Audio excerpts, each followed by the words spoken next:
The phone fell from my hand somewhere between the bedroom door and the window. I remember the screen cracking against the hardwood floor because sound travels differently when you're in shock. It echoes in ways that feel significant, like your brain is grasping for any detail that makes sense. 3 months of unemployment. 3 months of networking calls and portfolio reviews and interviews that ended with polite rejections. I'd finally scheduled a meeting with a firm for the following Monday. New opportunity. Fresh start. That was supposed to matter. That was supposed to change things. Instead, I was learning that the world could change in ways that had nothing to do with my carefully constructed plans. The hands came through the window, reaching across the sill with startling precision. I'd been asleep maybe 3 minutes when the glass broke. Not a smash, something calculated. A circle cut cleanly from the lower pane with tools I didn't recognize and wouldn't understand until much later. 1 hand, then 2. Then suddenly there were bodies moving through my apartment with the efficiency of people who had done this before. They moved like water finding cracks. Something that could be transported. The vehicle was industrial.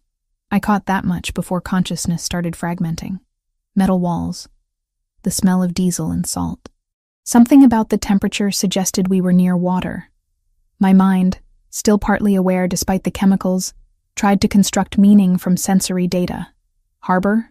Port? The thought that should have comforted me, that being near a populated area meant rescue, safety, instead crystallized into something closer to terror. If we were at a port, we were near transportation. We were being moved. The container door, because that's what it was, I understood this immediately, closed with a sound like finality given physical form. A bolt slid into place. The darkness that followed wasn't the darkness of night. It was absolute, total, the kind of darkness that existed before light was invented. I wasn't alone. I could hear them almost immediately. Small sounds, breathing, a muffled sob, the scrape of fingernails against metal. How many? I couldn't tell. The darkness had weight, and it compressed distance, made individual sounds seem to come from everywhere simultaneously. Hello? My voice came out strange, fractured, as if someone else was speaking through my throat. Is anyone? Don't, a woman's voice interrupted. Asian accent.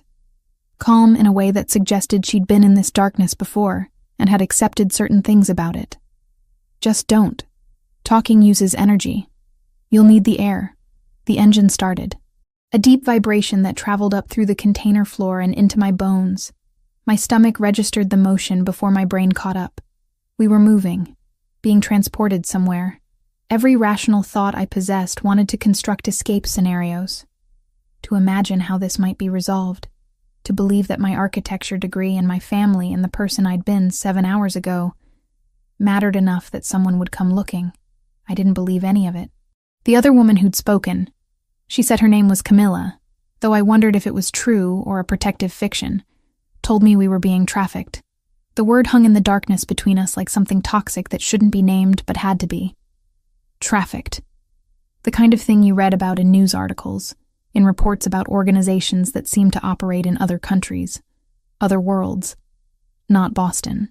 Not your apartment with the view of the common and the small kitchen you'd decorated carefully during a moment when you still believed the future would look a certain way. How long have you been? I started. 6 months, Camilla interrupted. Maybe longer. Time works differently here. You stop counting days. You stop believing that the counting matters. There were 4 others. I couldn't see them, but I counted the breathing patterns. One of them wasn't breathing normally. Shallow. Rapid. The sound of someone in panic that had crystallized into a permanent state. Another was completely silent, which somehow felt more disturbing than the crying. The cold came gradually, or maybe I just became aware of it slowly. My dress, that gray dress that had made me feel professional, capable, interview-ready, was thin, insufficient. My shoes had been taken. I tried to catalog what had happened in what order, but the timeline kept fragmenting. How long had we been here? Hours? The engine noise suggested significant travel. The salt smell intensified. The air grew thick and difficult to breathe, like we were collectively exhaling our futures into an increasingly limited space. One of the silent women started moving. not escaping, just shifting, pressing against the container walls as if she might find a give, some weakness in the construction. There wasn't any. This container had been built to hold cargo. We were cargo now. "They're taking us to the docks," Camilla said. She was sitting near me, close enough that I could smell her. Fear, yes, but also resignation. At least that's what happened to me. They collect us, transport us by ship, then transfer to distribution. Distribution to where? Anywhere that pays. The words didn't fully process. Or they processed, but my mind refused the full implications. I'd read about trafficking. I'd seen documentaries. I'd felt the appropriate emotional response to other people's tragedies, but I hadn't believed, in any fundamental way, that it could happen to me. That the thing your parents warn you about, that feels abstract and distant when you're an employed 26-year-old professional, could become your actual reality in the span of minutes. I was learning otherwise. Hours accumulated, or what felt like hours. The container shifted occasionally. Loading operations, Camilla explained in her flat voice. More people were added. We made room for them because we had no choice. The air became increasingly difficult. Someone was crying constantly now, not just tears. Full-body sobs that shook the entire container because sound amplifies in confined spaces. I wanted to comfort her. I tried to reach toward the sound. But what comfort could I offer? We were trapped in metal darkness waiting for a future we didn't want to imagine. The motion changed. The rumble deepened. We weren't just moving now. We were floating. The container swayed slightly, a motion that was incredibly disorienting in absolute darkness. The ship was moving. We were at sea now, heading toward a destination that nobody in this container would have chosen. And then, without warning, everything changed. The sound came first. Gunshots. Rapid fire. Loud enough to cause actual pain in my ears. The other women screamed. I was screaming too, but the scream came out as something primal and instinctive, divorced from rational thought. The container lurched. Someone fell hard against metal. The violence outside continued. More gunshots, shouting, the sound of what might have been sirens. I thought we were dying. That seemed like the most rational conclusion given the available information. We were trapped. Something violent was happening beyond the container walls. Logic suggested we were casualties of whatever conflict was occurring. Trapped casualties who wouldn't survive to become victims of whatever fate awaited us. But then, silence. The kind of silence that follows violence and carries its own weight. And then the bolt sliding back. Light. The concept of light seemed almost fictional after hours of absolute darkness. It came through the opening container door in a way that made my eyes water. Made me cover my face with hands that didn't feel entirely like mine anymore. Behind the light, movement. A silhouette. A man. Tall. The kind of physical presence that seemed to take up the space even before he spoke. "Come out," he said. English, with an accent I couldn't identify. Slowly. One at a time. "You're safe now." I asked about the other women. The one who sobbed until the container seemed to vibrate with it. The one who never made a sound. And Camila, who had taught me how to breathe in the dark. Alessandro said names were being matched, that hospitals and shelters were a better kind of triage than bravado. 2 days later, a victim advocate called. Camila had a bed, a doctor, and paperwork with her real name on it. The advocate gave me a card for a counselor who specialized in people who spoke in floor plans and alarms. I went because there are rooms you can only enter if someone else holds the door. She didn't ask me to retell the worst night.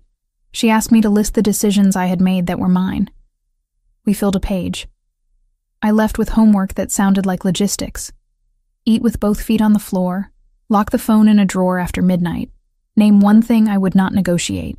The list made the day feel measurable. I didn't know her last name, but I knew the relief that came with the word stabilized. Weeks later, the advocate left a voicemail I played 3 times. Camilla had asked to be transferred to a different city, somewhere she could walk without translating every doorway. I didn't keep the message, but I kept the timestamp. Small facts you can carry without cutting yourself. And it was the first proof that the darkness we'd shared could end in different rooms, with different lights. The irony of those words, "You're safe," would take weeks to fully process. But in that moment, standing on solid ground for the first time since the chemical-soaked cloth had come down across my face, I held on to those words like they were the only true thing left in a world that had revealed itself to be fundamentally different from what I'd believed. The man reached down to help me to my feet. His hand was warm. His eyes were dark brown, impossible to read.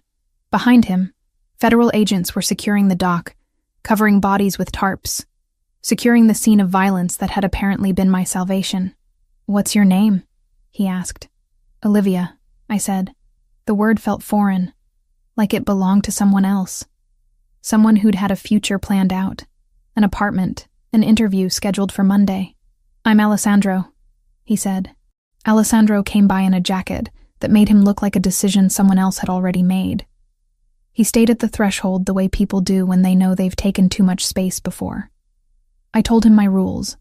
No surprises, no midnight plans announced at 11:59, and if he needed to choose between Empire and Oxygen, he'd choose Oxygen. He said that wasn't how empires worked. I said then it wasn't my problem to fix. He laughed once, the good kind, the kind that admits the room just changed, and nodded.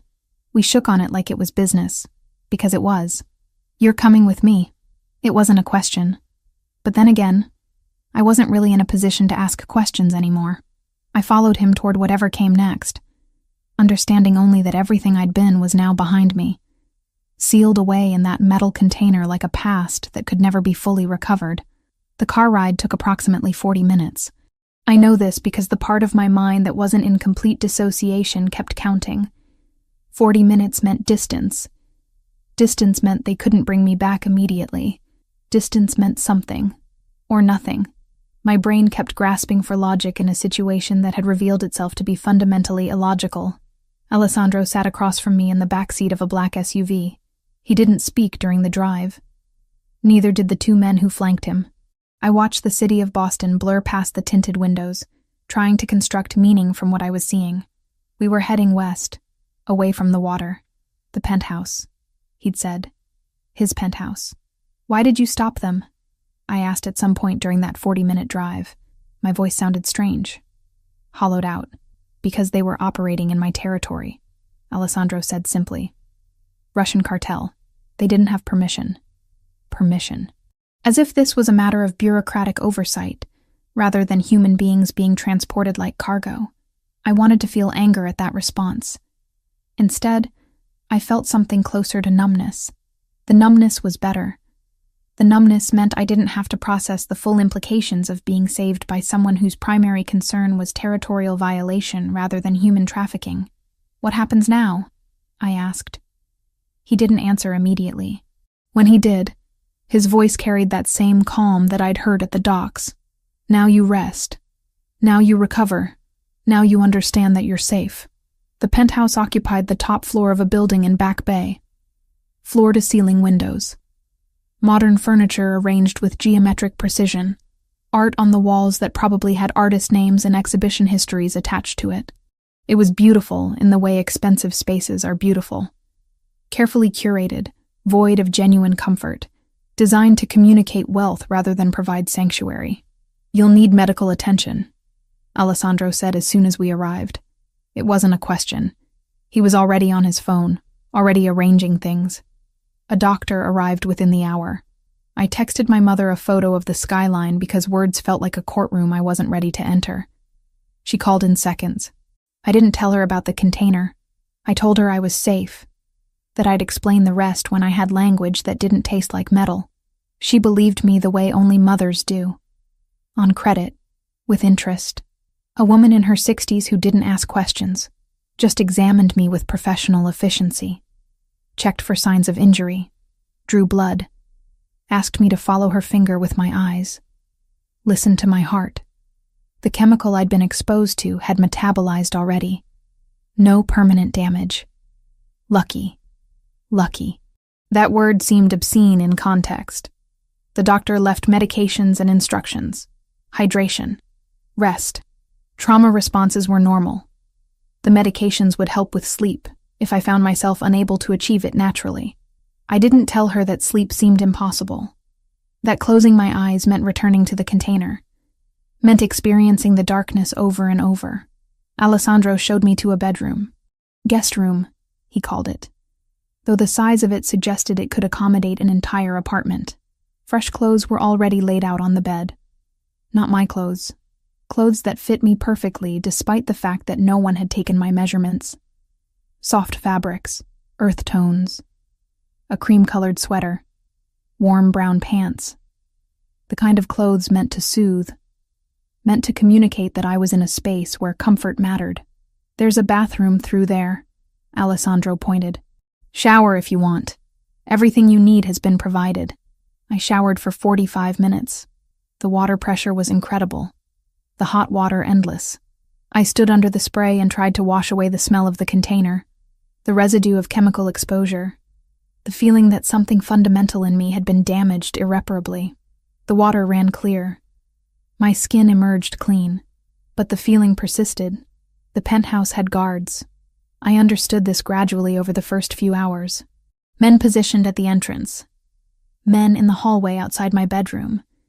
Men visible through the windows standing on the building's perimeter. They weren't treating me as a guest. They were treating me as something that required security, something precious, or something dangerous. I couldn't decide which. Alessandro visited me that evening.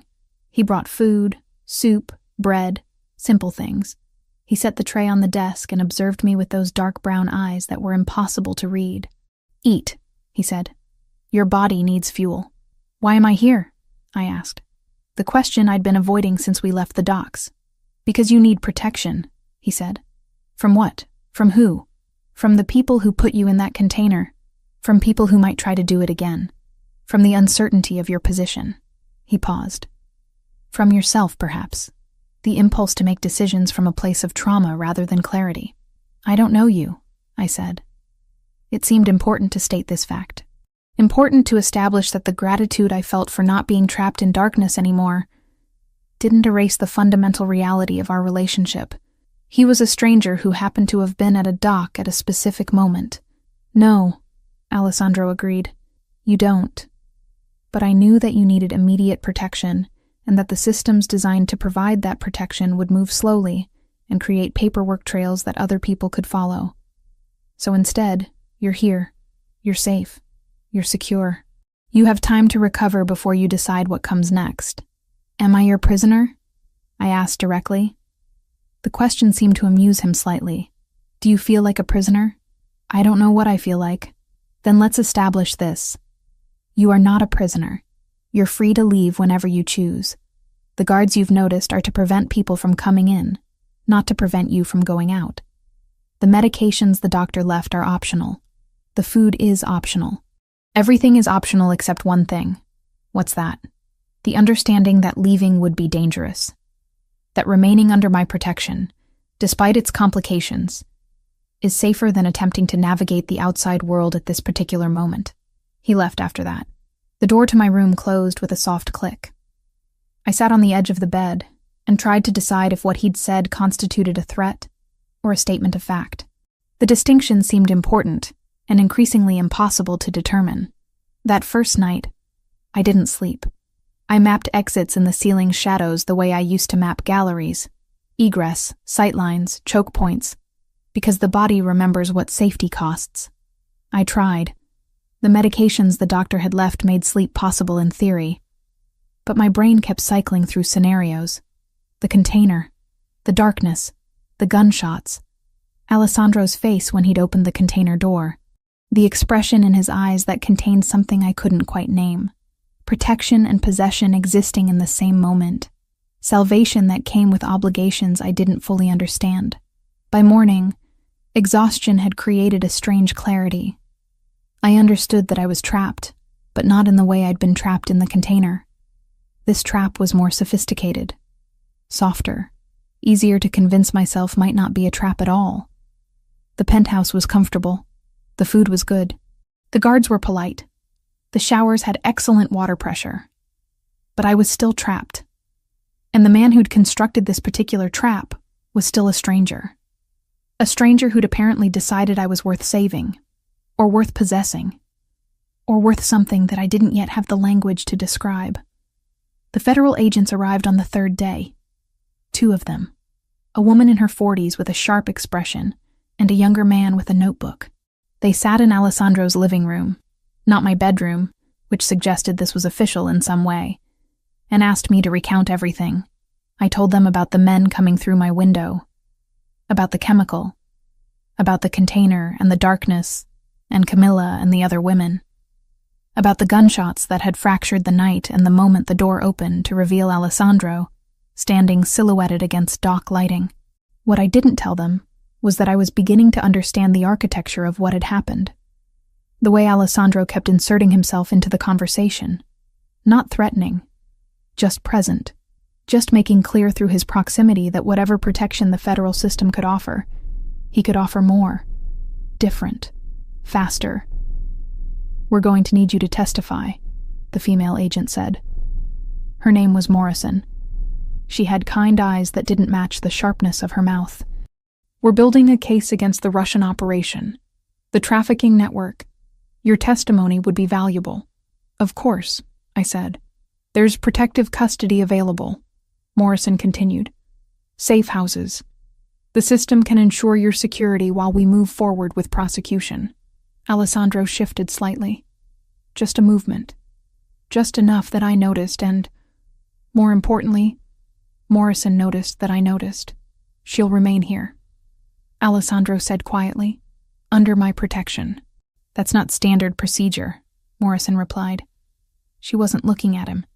She was still looking at me, trying to communicate something through eye contact, trying to tell me that I had a choice. "I'm aware," Alessandro said. "But this is what's happening." I should have objected. Some part of me understood that objecting was the rational choice, that accepting federal protection meant stepping outside Alessandro's orbit, meant reclaiming some version of agency and independence. But that part was quieter now, worn down by days of realizing that the system Morrison represented had failed to protect me when I was taken from my apartment, that the same system had failed to notice I was missing until I could no longer be ignored. "Olivia," Morrison said directly, "do you want to be transferred to a federal safe house?" I looked at Alessandro, not for permission, for clarity, for understanding of what refusing would mean. "I'll stay," I said. Morrison's expression shifted. Disappointment, understanding, recognition of a choice being made that she couldn't prevent. She set a business card on the table. "If you change your mind." She didn't push. She scheduled weekly check-ins, handed me a list of victim advocacy contacts, and made me promise, twice, that I'd call if the number ever felt like a lifeline instead of a formality. "If you ever feel unsafe, you call this number immediately." After they left, Alessandro didn't speak. He simply walked to the window and looked out at Boston stretching below us. His silence was worse than words would have been. It communicated that he'd expected this outcome, that my choice had been inevitable from the moment he'd opened that container door. "You know that testifying while under my protection complicates things," he said eventually. "That prosecutors will question your credibility. They'll suggest you're being influenced. Are you influencing me?" "Of course," he said simply. "Through shelter, through security, through the understanding that the system that failed you once has structural problems that won't be solved by the time your case reaches trial. Yes, I'm influencing you, but not in the way they mean." The first probes landed on day 5. Nothing cinematic, just pressure where logistics are soft. Alerts, not alarms. We throttled it back with procedures and quiet calls. By evening, the point had been made on both sides, and the ledger was balanced. Not because law enforcement responded, because Alessandro's organization responded first. Property was secured, equipment was salvaged. The message was sent back through channels I didn't fully understand, but could recognize through context. This territory is not open for negotiation. 2 days later, I learned that Victor had been transferred to federal custody. Multiple charges: trafficking, conspiracy, money laundering.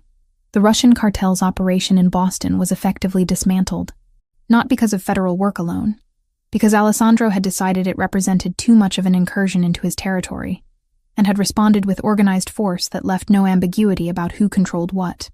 I sat in the penthouse studying his face while he reviewed reports on a tablet. This was the man who'd saved me. This was also the man who'd systematically destroyed an entire organization. These two facts existed simultaneously and didn't cancel each other out. "I need to understand something," I said. "Why did you actually save me?" "Because the Russian cartel was in your territory, yes, but you could have addressed that without bringing me here, without protecting me. Why did you choose that?" Alessandro set down the tablet. "Because in that moment, when I opened the container, I saw someone who should not have been trapped, and I had the power to prevent that, the power to offer something the system couldn't. So I did." He paused. "The territory issue is secondary. The protection you need is real. Both things can be true." "I don't know if I believe that," I said. "Believe what you need to believe," Alessandro replied. "But stay, at least until the testimony is complete. At least until you've processed enough of what happened that you can make decisions from clarity rather than trauma." I agreed, because the alternative was stepping back into a world that had proven itself fundamentally hostile. I agreed, because safety, even safety constructed from complicated motivations, seemed better than the uncertainty outside these walls. I agreed because I was beginning to understand that Alessandro Ricci existed in moral spaces I'd never had to navigate before. Spaces where protection and possession weren't contradictory, where salvation came with obligations that weren't entirely clear. The penthouse felt different after that.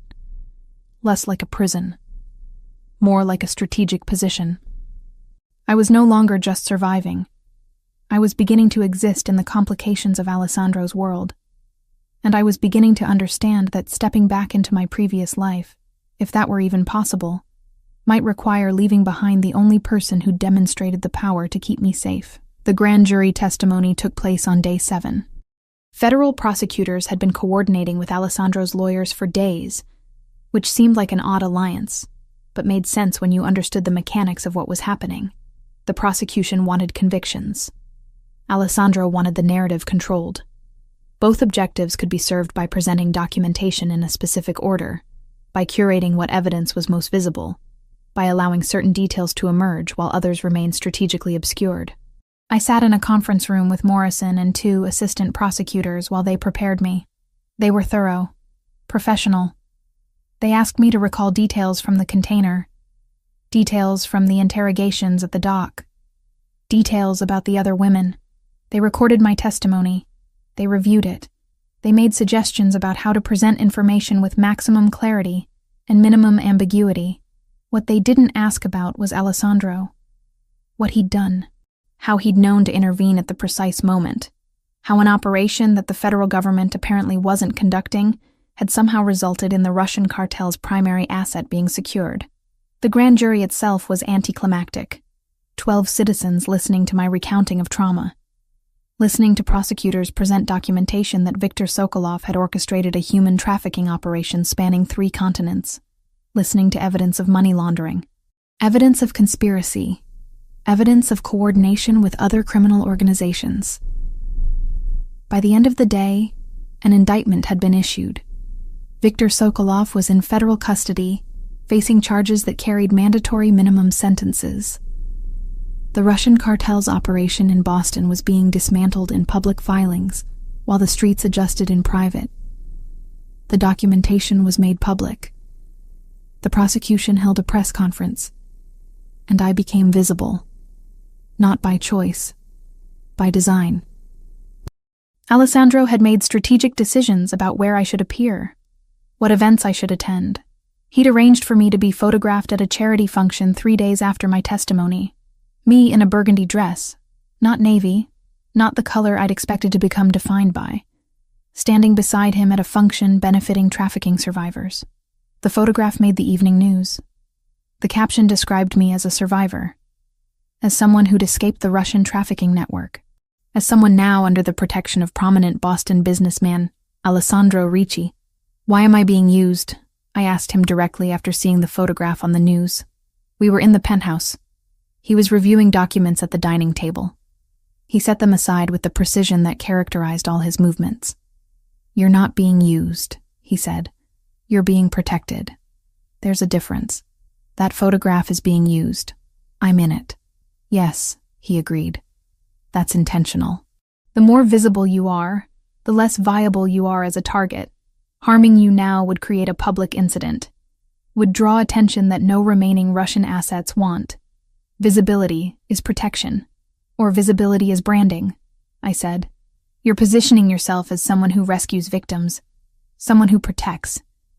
It builds a particular kind of reputation." He didn't deny it. He simply looked at me with that expression I was learning to read. Not quite satisfaction, more like recognition that I was beginning to understand the architecture of his world. "Both things are true," he said finally. "You are genuinely protected by your visibility. And yes, my reputation benefits from being associated with that protection. The world doesn't operate on pure motivations, Olivia. It operates on intersecting incentives. Understanding that is the beginning of wisdom." Over the next several days, information emerged about Victor. He was in federal custody at a detention facility in Massachusetts. He was facing trial on 7 counts related to human trafficking, money laundering, and conspiracy. His bail had been set impossibly high. He wouldn't be making it. The Russian cartel's network in Boston collapsed almost immediately after his arrest. Lower-level operatives were arrested. Assets were seized.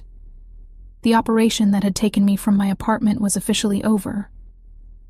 Federal authorities declared a victory. The news reported it as such, but something about it felt incomplete. I couldn't articulate exactly what at first. The logic was clear. Victor was captured. The cartel was dismantled. I was safe. But over the following weeks, I began to notice things. Calls Alessandro received from people I never saw. Meetings conducted in hushed voices in rooms I wasn't invited into. Men arriving and departing with urgent precision. The sense that while the Russian cartel's operation was indeed over, other operations were accelerating. "Are you consolidating power?" I asked him one evening. He was working late, reviewing financial documents. He looked up from his laptop. "The vacuum left by their collapse needed to be filled," he said. "Better by me than by someone else. Better organized. Better contained. You're expanding because they're gone." "Yes, that's not really about protecting me," I said. "That's about opportunity." "No," Alessandro corrected. "Protecting you is one thing. Expanding my organization is another. They're not contradictory. They're simultaneous. I can do both. I am doing both." I realized around day 18 that I'd moved into a different kind of cage. Not the container. Not even the penthouse with its locked doors and stationed guards. This cage was constructed from visibility and complexity, and the understanding that leaving would be far more complicated than remaining. The charity photographs continued.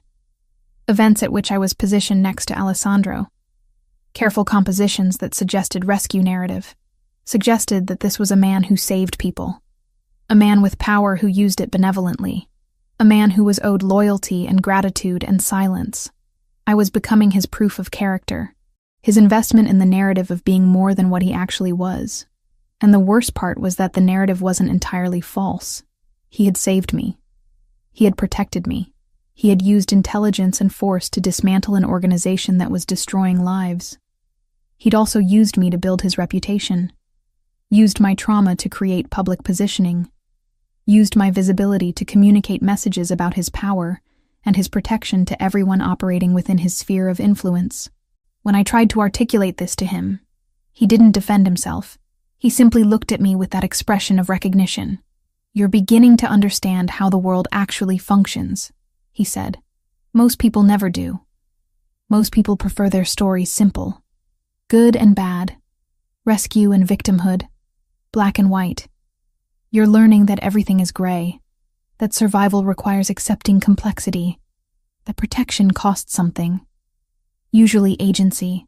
Usually the right to be entirely certain about your own positioning." Victor appeared in court 2 weeks after my grand jury testimony. I was required to be there, to provide in-person testimony, to look at the man who'd orchestrated my trafficking and communicate through that look the impact of his choices. It was devastating in a way I hadn't anticipated, not because I felt vindicated, because I understood that destroying him didn't undo what had happened to me. Didn't return the version of Olivia who'd existed before the container. Didn't make the penthouse less of a cage, even though it was infinitely more comfortable than the container had been. After the testimony, Alessandro met me in the courthouse hallway. He took my hand. It was the first public display of physical affection between us. The photographers captured it immediately. "You did well," he said. "I testified about being trafficked," I replied. "That's not performance. That's just survival." "It's both," he said. "Always both. That's what you have to accept if you're going to stay." I understood what he was asking. Not for love. Not even for genuine partnership. For acceptance of the architecture. For understanding that I existed now in spaces that couldn't be neatly categorized. Protected and imprisoned. Rescued and possessed. Visible and invisible. I was learning to live in those spaces. Learning to breathe in ambiguity. Learning that the alternative to Alessandro's complicated protection was returning to a world that had proven itself far more hostile than any penthouse could ever be. The phone calls started around 3 a.m. I wasn't sleeping. I'd stopped sleeping predictably somewhere around day 9 of being in the penthouse. My body had developed an internal rhythm that bore no relationship to clock time. I'd wake at odd hours, sit at the window, watch Boston sleep below, try to convince myself that the life I'd lived before the container still existed somewhere in the city's geography. The calls were different. Urgent. Alessandro took them in sequence in his office. I stood in the kitchen drinking water that tasted like nothing, trying not to listen but unable to avoid hearing fragments through the open doorway. 3 locations. Simultaneous.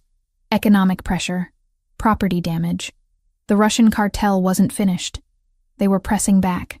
"They're going after the warehouses," Alessandro said when he emerged from his office. He was already dressed. Already moving with that particular kind of precision that meant decisions had already been made.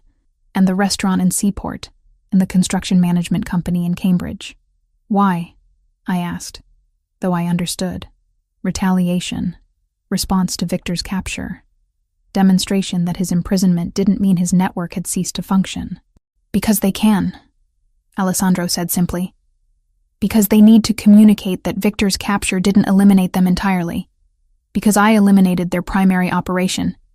And they need to reclaim some version of dignity through economic disruption." He made phone calls. Not many. Just enough. Within 30 minutes, men began arriving at the penthouse. Not in dramatic waves, in small groups through different entrances. They came with the efficiency of people who'd been trained for emergencies. They received briefings from Alessandro, maps on screens, addresses, estimated damage parameters. Then they deployed. I watched from the living room as the penthouse transformed into a war room. Not literally. There were no weapons visible. Just men with phones and tablets coordinating with other men at identified locations. The precision was almost beautiful, almost clinical. Alessandro sat at the dining table with coffee that grew cold while he orchestrated. "Warehouse 1 is secure," someone reported through Alessandro's earpiece. "Construction site fortified," another voice confirmed. "Restaurant staff evacuated." A third communication relayed. Within 2 hours, property damage had been contained. Equipment had been salvaged or relocated. The economic impact the Russian cartel had attempted to inflict was significantly reduced. The message was clear. This territory belonged to Alessandro. His operations were protected. His security protocols were sophisticated enough to prevent the kind of harm that required advance notice and coordinated strikes. By dawn, the response was already being organized. Not through police, through channels I didn't fully understand but could recognize. Information was being sent back through intermediaries. Money was being moved. Pressure was being applied in directions that would make continued retaliation prohibitively expensive for whoever remained in the Russian hierarchy. "They'll try again," I said. It wasn't really a question. "Probably," Alessandro agreed. "But they'll do it knowing the cost. They'll calculate whether maintaining face is worth the economic disruption. Usually it isn't." 2 days later, Morrison called. Viktor Sokolov had been transferred to federal custody. Multiple charges: trafficking, conspiracy, money laundering, racketeering. The documents were being filed. The prosecution was accelerating. He would be held without bail. His assets were being frozen. His network was being systematically dismantled through legal channels. The news coverage was extensive. Photographs of Victor being transported. Commentary about the effectiveness of federal coordination with local law enforcement. No mention of Alessandro. No acknowledgement of how the specific timing of Victor's capture had coincided with the dock operation. No indication that systematic intelligence gathering had preceded the physical intervention. But everyone operating within Boston's criminal infrastructure would know, would understand the message, would recognize that someone with Alessandro's resources and sophistication had moved against the Russian cartel and won. Completely. Definitively. I noticed the changes gradually over the following days. Different people visiting the penthouse. Different conversations conducted in different rooms. Different energy moving through the organization. The immediate crisis had passed. Now came consolidation. Now came the work of filling the vacuum left by the Russian cartel's collapse. "You're expanding," I said to Alessandro 3 days after Victor's transfer to federal custody. He was reviewing documents, financial statements, acquisition proposals, things that suggested legitimate business expansion, but also suggested something else entirely. Territory being reorganized, influence being repositioned, power being redistributed across a landscape that had just been significantly altered. The vacuum needed to be filled, he said. Better by me than by someone else. Better organized, better contained. By us, I said. You keep saying you're protecting me, but I'm here. I'm watching. I'm beginning to understand how this actually works. He set down his pen, looked at me directly. Yes. By us. You're right. That's what you need to accept if you're going to remain here. You're not a prisoner. You're not a guest. You're becoming something else. Something more complicated. I understood what he was offering. Not love. Not romance. Not the kind of simple emotional transaction that existed in the life I'd lived before the container. He was offering integration, visibility, the understanding that I was becoming part of his infrastructure, his organization, his world. And the worst part was that the alternative seemed infinitely more dangerous. The system that was supposed to protect me had proven itself sluggish and complicated. Alessandro had proven himself efficient and responsive. He'd saved me because I was valuable. He was keeping me because I continued to be valuable. And now I was becoming something that served his interests while also being protected by them. Over the next week, Sophia appeared. Alessandro's sister. She was elegant, professional, an executive at a legitimate company that definitely had non-legitimate connections. She visited the penthouse and sat across from me with an expression that suggested she understood exactly what my position entailed. "He's not evil," she said without preamble. "That's the first thing you need to understand. He's practical. He's intelligent. He operates within a system that requires certain moral compromises. But he doesn't prey on innocent people. That distinction matters." "Why are you telling me this?" I asked. "Because you're staying," Sophia said simply. "Because my brother has decided that you're worth protecting, which means you're worth integrating, and because I recognize that expression on your face. It's the same expression I had when I first understood what my family actually does. And the same expression I had when I realized that leaving was more dangerous than staying." She left the penthouse after less than an hour, but her words remained. Her recognition of my trajectory remained. The understanding that I was being offered a choice that looked like freedom, but was fundamentally a different kind of commitment. I stood at the window watching Boston's evening lights multiply across the darkness, and tried to decide if what was happening was rescue or capture or something else entirely that didn't fit neatly into existing categories. The container had represented one kind of imprisonment. The penthouse represented another. But somewhere between those two extremes lay a version of life that included agency. That included choice. That included remaining, because staying served my interests as much as it served his. And maybe that was enough. Maybe that was survival translated into something that could resemble a life. The news came through formal channels. Viktor Sokolov's trial date had been set. 7 months away. Enough time for discovery. Enough time for the federal system to build its case. Enough time for me to understand what my role would be. Enough time to decide if testifying in open court was something I could survive. Morrison visited 2 days after the trial date announcement. She brought documents, protective measures available to witnesses, options for testimony via closed-circuit television, options for anonymity in certain circumstances, options that suggested the federal government recognized that my visibility had become a liability rather than an asset. "You've done significant damage to the trafficking network," Morrison said, settling into one of Alessandro's designer chairs with the ease of someone accustomed to being in expensive spaces. "Your testimony at the grand jury was instrumental in securing the indictment. Your continued cooperation will be valuable during trial." "I understand," I said. "What you need to understand," Morrison continued, "is that your proximity to Alessandro Ricci has created complications. Defense counsel will argue that you're biased, that his organization has incentive to ensure your testimony aligns with his interests, that your presence in his home suggests improper influence. I'm here because I need protection," I said. The statement was true enough. Partially true. Some fraction of the truth. "I know," Morrison replied. "But perception matters in court. What I'm offering is an alternative. Federal protection. A safe house. Testimony given from neutral ground." After she left, I understood what was actually being offered. Not alternative protection. A decision point. A moment where I had to choose between the system that had failed me and the man who had saved me. The penthouse felt different after that conversation. Less like sanctuary. More like a choice I was actively making, rather than a circumstance I was simply enduring. 3 days later, federal agents arrived at one of Alessandro's legitimate businesses, a restaurant in Seaport. They presented a warrant, requested documentation, conducted interviews. The investigation was ongoing. The prosecution was thorough.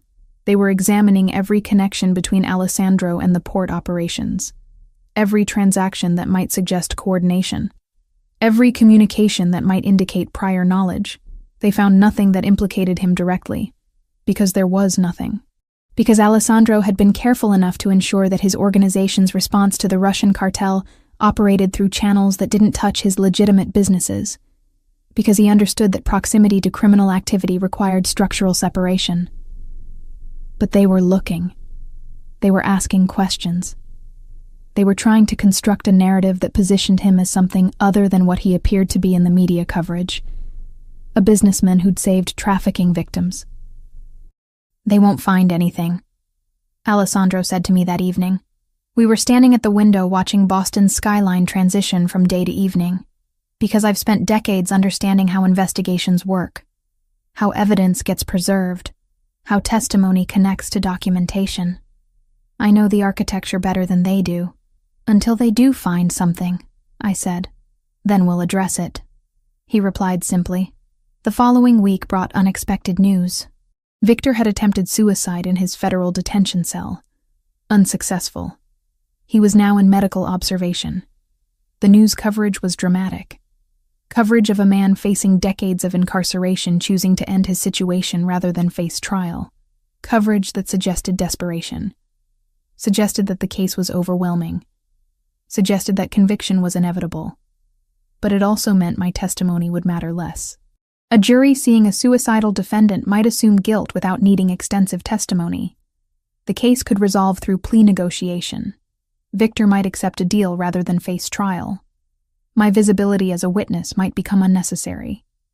I realized around day 7 that I'd stopped counting the days since my rescue, that the timeline of my life had reorganized itself around Alessandro's operations, rather than around my own recovery.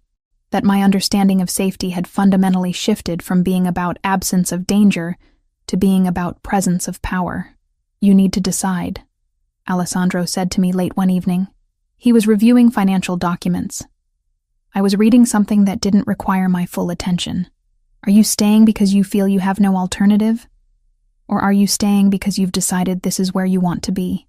"I don't know the difference," I admitted. "One is imprisonment," he said. "The other is choice, even if the choice is complicated." Federal investigators returned to the penthouse 3 times over the following days. Morrison came with them once. They wanted to interview me about Alessandro, about our relationship, about whether I'd observed any criminal activity, about whether I'd been coerced into remaining. No, I answered to all of it. I haven't been coerced. I've been protected. From what? One of the investigators asked. From a world that's already proven itself hostile to me, I said. From people who are still in the Russian organization. From the uncertainty of whether the federal system can actually keep me safe. From the question of what comes next when the official protection ends and I'm returned to ordinary life. They didn't like that answer, but they couldn't refute it. By day 8, the federal investigation into Alessandro's operations had concluded without findings that would support criminal charges. The investigation into the Russian cartel would continue. Documentation would be assembled. Victor's trial would proceed. But Alessandro would remain untouched, legally separate from the operations that had dismantled his rival. Morrison called me personally to discuss my trial testimony options. You don't have to testify, she said. Victor will likely accept a plea deal. Multiple counts. Minimum sentencing guidelines will be high enough that he won't walk away from any deal. Your testimony might be unnecessary. What happens to me if I'm not needed? I asked. Then the federal protection concludes. You're released from protective custody. You're free to resume your life. Free. The word seemed almost fictional at that point. I told Morrison I would testify regardless, that I didn't need the federal system's permission to provide testimony, that my role wasn't dependent on whether it was strategically necessary, that I had something to say about what happened to me, and I would say it. After disconnecting the call, I found Alessandro in his office. He was reviewing architectural drawings of properties being acquired, portfolio expansion, evidence of ongoing consolidation. I'm staying, I told him simply. He set down the drawings. Because the alternative is returning to a life that doesn't exist anymore. Because the version of Olivia Grant who existed before the container is gone, and I have no idea how to reconstruct her. Because you're offering something that resembles safety even if it's complicated. I paused. Because I'm beginning to understand that complicated safety is better than the illusion of simple safety. That's not love, he said. No, I agreed. It's not. But it's something. It's a foundation for something that might eventually become more complex than either of us understands right now. He nodded slowly. Then you're not a guest anymore. You're not under protection. You're part of the infrastructure. I understand, I said. And I did. I understood that I'd crossed a threshold. That I'd moved from being a victim who'd been rescued to being someone who was choosing to remain within Alessandro's world. That my testimony would be given from a position of integration, rather than neutrality. That the defense would argue bias and they would be correct, even if their definition of bias didn't capture what was actually happening between us. I was choosing this. However complicated, however dangerous, however uncertain the future remained. The negotiations took place over 3 days. Not in any formal sense. No lawyers. No contracts signed in front of witnesses. Just conversations between Alessandro and me that gradually shaped themselves into something resembling an agreement about what came next. I want to work, I said on the first day. We were in his office. Late afternoon. The Boston skyline visible through floor-to-ceiling windows. Doing what? He asked. Architecture. What I was trained for. What I was doing before the container. I paused. What I would be doing if my life hadn't been interrupted. He nodded slowly. That can be arranged. I have contacts. Legitimate firms. Projects that need architectural consultation. You'd work independently but under protection. What does that mean? It means you have employment. You have income. You have professional identity. But you're never alone. Someone is always aware of your location. Someone is always positioned to extract you if necessary. I'm not a valuable asset to extract, I said. You're more valuable than you understand. Alessandro replied. You're a witness. You're someone who can testify. You're also someone who's chosen to remain with me despite having federal alternatives. That choice has meaning. That choice requires protection. The second day brought practical considerations. Where would I work? Which firms? Which projects? We settled on a small architectural practice in Cambridge that specialized in sustainable urban development. The owner was someone Alessandro had connections with. Someone who understood the arrangement. Someone who could provide legitimate employment while ensuring my safety remained paramount. "How long do I work there?" I asked. "As long as you want to," Alessandro said. "Until you decide you need something different. Until circumstances change. Until you decide to leave." "Can I leave?" "Yes," he said simply. "You can always leave. But I would ask that you understand the consequences of leaving. That you understand what leaving means in terms of your own safety. That you leave with full knowledge of what you'd be stepping back into." The third day was about logistics, hours, compensation, transportation, the mundane architecture of existence. I would work 3 days a week. The salary was generous. More than I'd made before the container. More than was strictly necessary for survival. The additional money represented something Alessandro didn't say explicitly, but communicated through the amount itself. Investment. Commitment. Understanding that I was building something beyond mere survival. Sophia visited on the evening of the third day. She brought wine. 2 glasses. We sat in the living room watching Boston's evening transition into night. "He cares about you," she said without preamble. "I don't know if that's accurate," I replied. "It doesn't matter whether it's accurate," Sophia said. "What matters is that he's demonstrated commitment. He's integrated you into his infrastructure. He's arranged legitimate employment. He's given you agency within constraints. That's about as close to caring as someone in his position can get." "What if I want more?" I asked. "What if this isn't enough?" "Then you'll want something he can't give," Sophia said. "Because his world doesn't have room for romantic fantasy. It has room for strategic partnership, for mutual benefit, for understanding that both people in the arrangement are getting something they need from it." "What am I getting?" I asked. "Safety," Sophia said immediately. "Security. Protection from people who would harm you. Employment. Identity. Purpose. All of it comes with obligations. All of it comes with visibility. All of it comes with being part of something larger than yourself. But you're getting those things, and you wouldn't have them if you'd chosen federal protection." I started work at the Cambridge firm on Monday. The name was Harrison & Associates. On my first morning at Harrison & Associates, I didn't ask for a tour. I asked for a floor plan. The receptionist, the kind of unflappable that people mistake for shy, handed me a laminated map and a badge. The building was a problem set. 2 stairwells, 1 freight elevator, a lobby that pooled strangers in a single glass bowl. Alessandro's people wanted to post up outside. I said we were not turning a civil office into a stage. We compromised. Staggered arrivals, a panic phrase I could say in a sentence without breaking it, and a rule I wrote on a sticky note and pressed into my own palm. No one draws a gun around me unless the world is already on fire. We ran a drill without calling it one. The panic phrase slipped into a conversation about coffee, and 3 people did exactly what we'd rehearsed. Log off, stand, walk. No sprinting, no heroics, no speeches. The building emptied in under 4 minutes.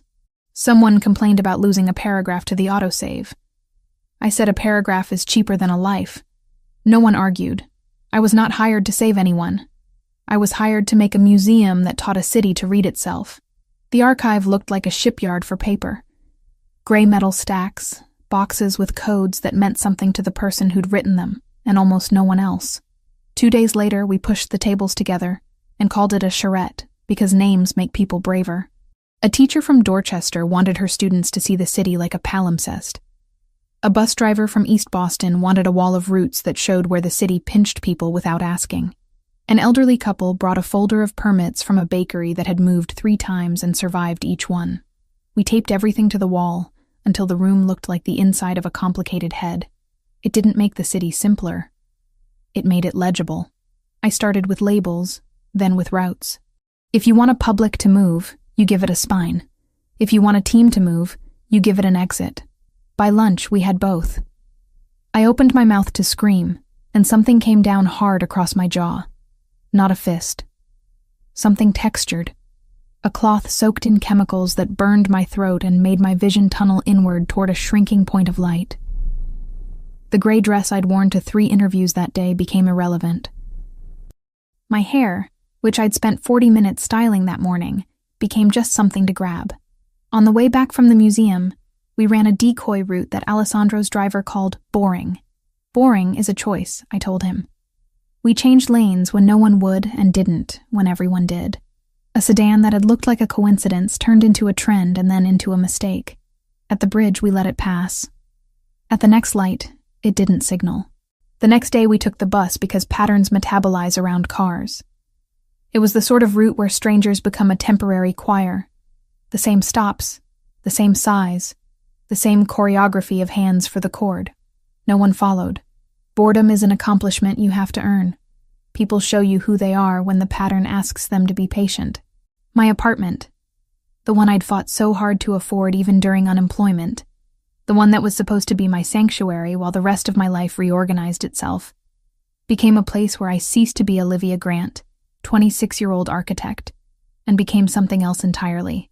By the afternoon, we had a stand-up that didn't pretend to be agile but was honest about blockers, a vendor who kept missing deliveries, a grant report that wanted numbers we didn't collect, a door that insisted on squealing at the worst possible moment.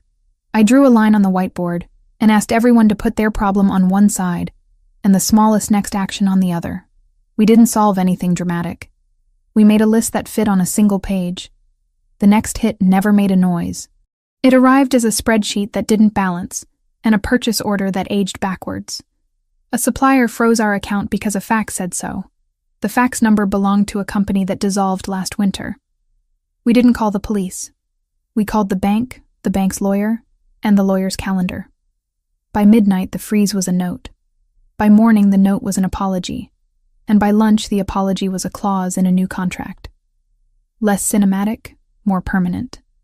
Small practice. 5 architects. Work focused on sustainable development, mixed-use properties, urban revitalization, important work. Work that felt like it mattered. My office was small but well-designed. Morning light through eastern windows, quiet enough to concentrate, visible enough that people knew I was there. On my first day, I understood immediately that everyone working there knew exactly what I was.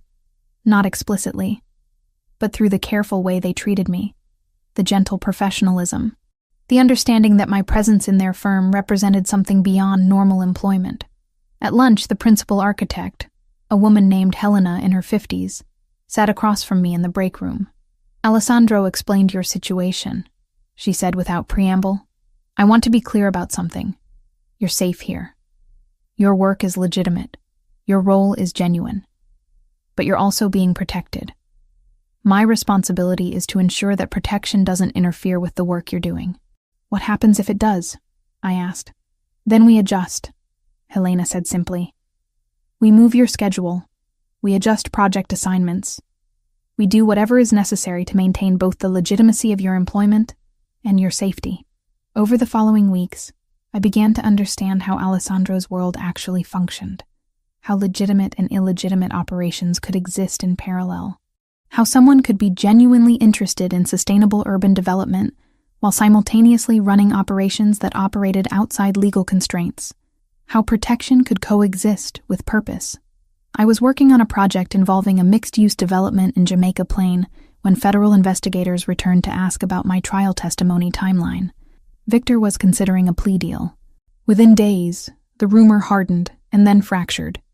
Offers on the table, counter-offers in the air, nothing signed. By the time the motions calendar settled, the deal was smoke, and the path pointed back to trial.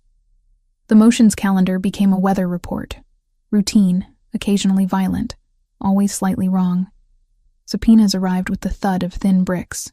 Discovery felt like moving an attic with your hands, box by box, label by label, the shape of the whole only visible when you sat on the floor at the end and counted what was missing.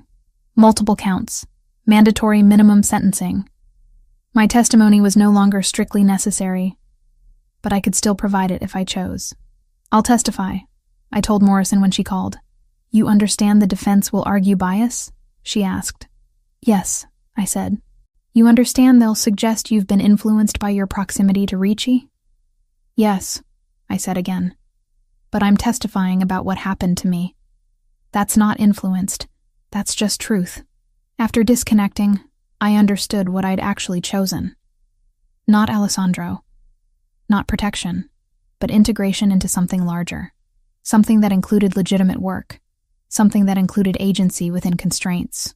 Something that included being part of an infrastructure that served purposes beyond my individual survival. Alessandro was waiting when I returned to the penthouse that evening. He had documents spread across the dining table. Architectural drawings, property acquisitions, business expansion. His world. Your trial testimony is scheduled for 3 weeks from now, he said. I know, I replied. You understand what that means? Yes, I said. It means I testify about what happened. It means I'm visible. It means people know I'm connected to you. It means everything becomes more complicated. Yes, he agreed. All of that, and you're still choosing to remain? I looked at him across the table, at the carefully controlled expression, at the intelligence in his eyes, at the understanding that we were two people who'd found each other through trauma and constructed something that resembled partnership. Yes, I said. I'm choosing to remain. 7 months slid by in increments that didn't feel like time.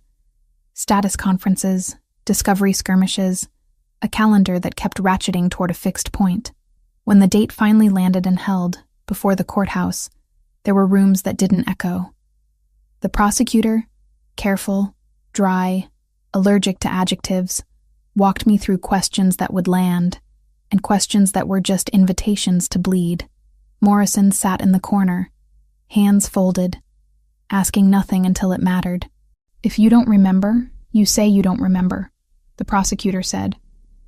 If a detail is a smell or a color and not a date, you say that. Jurors live in houses. Give them rooms to stand in. We practiced the part where I would need to say his name and the part where I didn't. We practiced what silence would feel like if the air went thin. They didn't promise safety. They promised process. It was oddly kinder. The mock cross felt like being asked to fold a map while running. He didn't raise his voice. He didn't need to. So you're saying you remember the smell of bleach, but not the date, he said, not as a question. I remember the smell, I said. I wrote the date down after. And you didn't go to the police the same night? I went to the morning I could stand in a room without counting exits. He nodded like a metronome. Rhythm is a way to make people confess to tempo. We kept going until the answers stopped trying to be perfect and started being true. Morrison didn't correct. She added nouns, chain of custody, corroboration, scope. Words you can hang a memory on without making it carry more than it should. The courthouse was a different kind of cage. Glass and marble, and the formal architecture of justice. I sat in a witness room waiting to be called, and the irony wasn't lost on me. I'd spent the past 6 weeks working at Harrison & Associates on a sustainable development project in Jamaica Plain. 6 weeks of legitimate employment. 6 weeks of learning to exist in professional spaces. 6 weeks of building something that resembled a future. And now, I was back in the space where the past would be formally documented and set into the legal record. Morrison had prepared me. Prepared me again, technically, since I'd already testified before the grand jury. But grand jury testimony was different from trial testimony. This was public. This was Victor in the courtroom. This was defense counsel asking questions designed to undermine my credibility. This was the full machinery of legal process grinding forward toward whatever resolution it would reach. The defense lawyer was a woman in her 60s. Sharp, professional. She asked me to recount the container, to describe the conditions, to explain how I knew what was happening.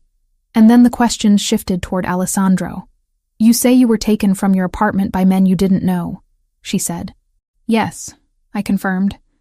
And the next person you remember clearly is a man named Alessandro Ricci, who was at the dock when your container was opened. Yes. And you've been living in his home for the past 6 weeks? Yes. Would you characterize your relationship with Mr. Ricci as romantic? The question was designed to make me defensive. Instead, I answered with precision. I would characterize it as complicated, I said. He saved me from immediate danger. He's provided protection that I felt I needed.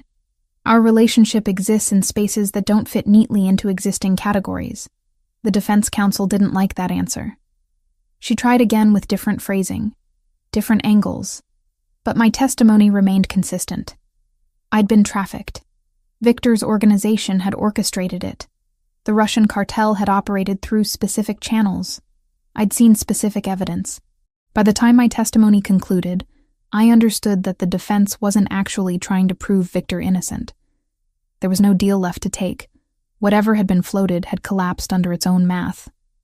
The defense was trying to establish that the prosecution's case relied on witnesses with questionable credibility, that my proximity to Alessandro created bias, that my testimony should be weighed with skepticism. It worked to some degree. The jury heard the questions. But the evidence was overwhelming. Victor's organization had operated the trafficking network. Documentation existed. Financial records existed. Communication logs existed. My testimony provided the human element, the story of what trafficking actually meant.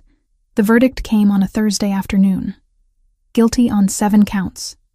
Mandatory minimum sentencing guidelines meant Victor would spend at least 40 years in federal prison. He would likely die in federal custody. The trafficking network he'd orchestrated was officially dismantled. Morrison called me to say the investigation was closed. The federal case was resolved. I was no longer officially a protected witness. I could do what I wanted with my life. "What do you want to do?" Alessandro asked that evening. We were in his office. He was reviewing documents. I was standing at the window watching Boston's lights multiply across the darkness. "I want to keep working," I said. "At Harrison & Associates. I want to keep living here. I want to understand what this becomes if we stop measuring it against what should be happening and just observe what is actually happening." He set down his pen. "You're saying you want to remain. I'm saying I want to build something," I clarified. "Something that extends beyond survival. Something that includes work. Something that includes partnership. Something that exists in the space between what the federal system offered and what I could have rebuilt on my own." Sophia visited 2 days after the verdict. She brought wine again. We stood on the penthouse balcony watching the city below. "He's invested in you," she said. "Not just financially, strategically. He's positioned you in a way that protects his interests while also protecting yours. That's significant. What if it doesn't work?" I asked. "What if this arrangement becomes untenable? Then you leave," Sophia said simply. "But you leave with resources. You leave with legitimacy. You leave with a professional history that's clean. You leave with options that you wouldn't have if you'd made different choices." Over the following months, my life developed shape and structure. 3 days a week at Harrison & Associates, working on projects that mattered. 3 evenings a week in Alessandro's penthouse. Weekends that belonged to both of us, and to neither of us simultaneously. Sophia became something like a friend. She understood the architecture of what I'd chosen, the compromises it required, the benefits it provided. Federal investigators came one final time. They wanted to close their investigation files. They asked if I'd experienced any pressure to alter my testimony, if I'd received compensation beyond the housing and employment Alessandro had provided, if I felt I'd been coerced in any way. No, I answered to all of it. I testified truthfully about my experience. I remained in Mr. Ricci's home because I felt it was safer than the alternatives available to me. I accepted employment because I wanted to work. None of this represents coercion. They recorded the statement. They closed the file. My status as a trafficking victim officially transitioned to my status as a professional who'd survived trafficking and rebuilt a functional life. The mixed-use development project in Jamaica Plain moved forward. My architectural work was solid, legitimate, visible in professional portfolios and publications. I began receiving other project inquiries from firms that understood the value of working with someone who'd been publicly associated with surviving trafficking. My professional credibility increased.